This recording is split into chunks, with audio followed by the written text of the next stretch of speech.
Ahora sobre un tema internacional, porque el día de ayer partió de Afganistán el último soldado, en realidad un general, con el embajador de los Estados Unidos, poniendo técnicamente fin a la más larga guerra de la historia de Estados Unidos, 20 años. Una de las más costosas también en términos de financiamiento. Es realmente difícil traducir a soles el monto que Estados Unidos ha invertido en una guerra que terminó en cierto sentido perdiendo.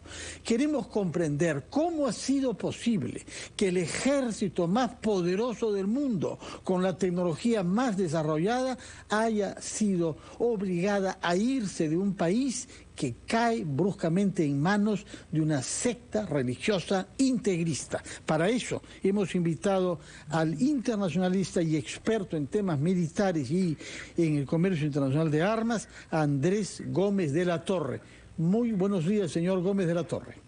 Muy buenos días, encantado, Fernando, gracias. ¿Qué cosa explica que un ejército como el de Estados Unidos no haya podido ejercer un plan militar en un territorio que es más pequeño que el peruano, de manera tal de no verse otra vez, 20 años después, con los mismos enemigos que estaban en el poder antes de la invasión en Afganistán el año 2001?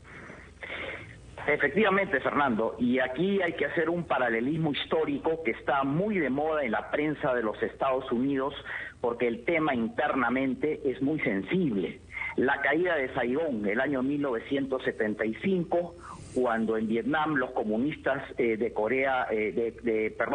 Vietnam del Norte toman el poder, ¿no? Y aquí, pues, lamentablemente, desde los Estados Unidos hay muchas secuelas emotivas por este trauma. Y si bien el año 75 esta caída de Saigón era una lucha contra el comunismo, hoy día estamos hablando más bien de una lucha contra el terrorismo.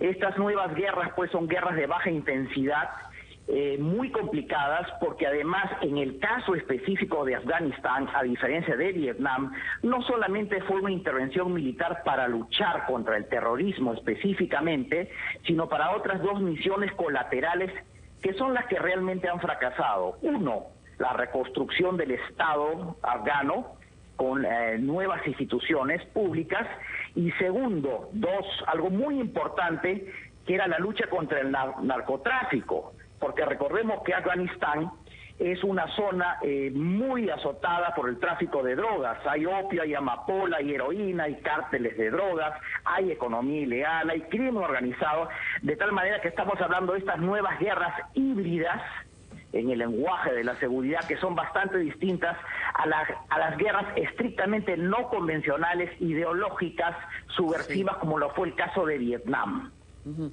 ¿Cómo está? ¿Qué tal, Andrés? Le saluda Mónica Delta. Encantado, Mónica. Hay un tema también, creemos, de, por un lado, la acción militar que pueda tener Estados Unidos en la guerra contra el terrorismo. En fin, los talibanes protegieron a Bin Laden hasta que fue encontrado, y durante estos 20 años parece que la derrota tiene que ver con el entendimiento de qué cosa y por qué luchan y por qué son capaces de entregar la vida para, digamos, proteger un poder fanático, digamos, como pueden ser los talibanes. O sea, ahí está el gran talón de Aquiles. Bueno, ciertamente, Mónica, que tal como lo planteó el presidente Bush hijo en su guerra al terrorismo, porque esto se inicia con la famosa Operación Libertad Duradera, sí, del año 2001, que es una invasión estrictamente militar. Si uno ve fríamente los hechos, ciertamente desde el plano militar se pudo combatir a Al-Qaeda, como tú muy bien dices. El año 2011 se eliminó mediante la Operación Jerónimo en Pakistán al líder Osama Bin Laden. Sí. Se neutralizó la posibilidad de más ataques a Estados Unidos, grandes, fuertes, pero en general el gran problema del entrampamiento de esta guerra fue la imposibilidad de los Estados Unidos que dicho sea de paso, Mónica, ha tenido alrededor de 800.000 miembros de sus Fuerzas Armadas en 20 años sumados operando en la zona, sí, que no pudo realmente llegar a entendimientos políticos en el sentido de generar Estado, construir un ejército. Recuerda que Estados Unidos no solamente ha luchado ahí, sino que reconstruyó un ejército afgano, digamos, con una visión más permanente, que pueda asumir las tareas domésticas, y particularmente los grandes fondos que empleó Estados Unidos mediante la Agencia para el Desarrollo Internacional en programas de sustitución de cultivos, desarrollo alternativos.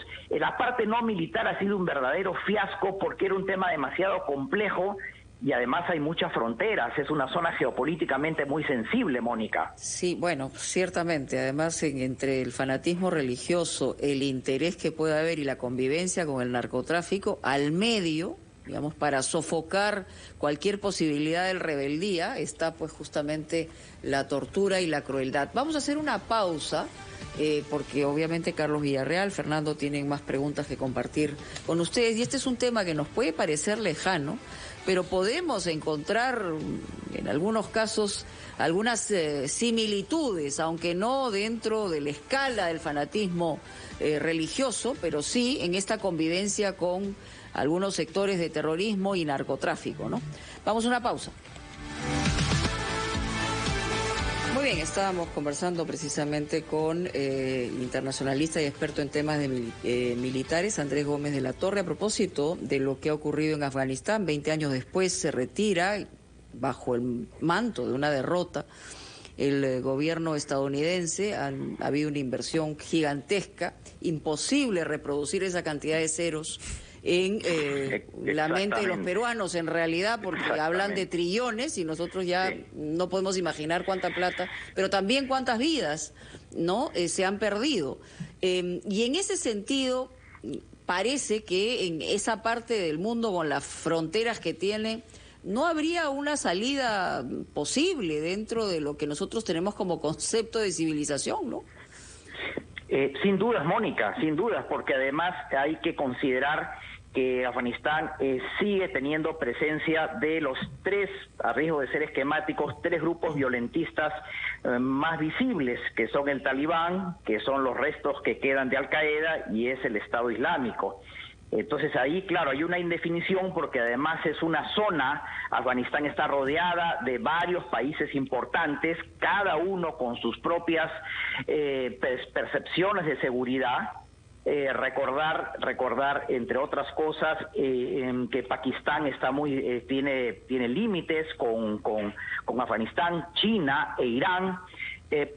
Rusia está bastante cerca, cada país tiene sus propios intereses de seguridad, es una zona geopolítica muy apetecible. Hoy día se habla, por ejemplo, que China Popular está muy interesada en afirmar relaciones con los talibanes, porque recordar que también hay mucha minería extractiva, muchos recursos minerales en Afganistán, es una zona de disputa. Y para terminar el comentario, cuando hay un vacío de poder siempre alguien lo asume.